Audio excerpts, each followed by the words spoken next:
I think the short answer, how you prevent people from misreading you, is to communicate. If you communicate well and clearly and honestly, I think other countries, other people respect it and accept it.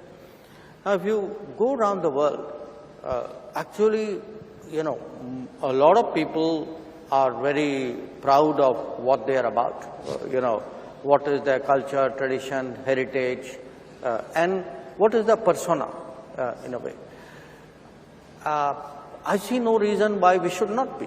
I mean, after all, if you look at it, there are really very, very few ancient civilizations which have survived to become major modern nation states.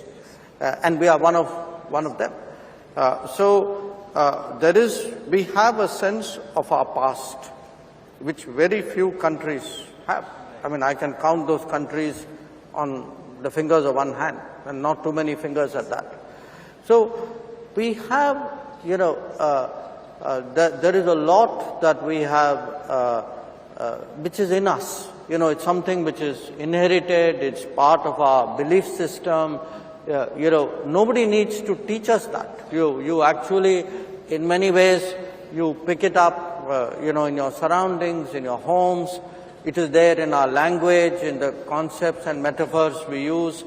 So, how do you actually bring, it's like almost you have tools inside you, but you are not using those tools because your education system or the dominant intellectual stream is replaced it with some external tools. I have nothing against those. I mean, they also add to your capabilities. But how do you bring out those internal, tools and mechanisms and creativity and energies which are inside us and express them? And it's again part of an evolution because, after all 200 years, after a Western-dominated world, it is now 80 years since much of Asia and Africa and Latin America regained their independence. And in those 200 years, their own cultures got suppressed. So I think your question, how do you make sure this is not anti-Western? I think it's non-Western, and it's important for us to explain to the West that, look, there was a period of distortion where the natural diversity of the world was suppressed, and that diversity is now returning, and that diversity doesn't have to be threatening. That diversity will coexist with the West. In many ways, it would actually reinforce a lot of things the West believes in.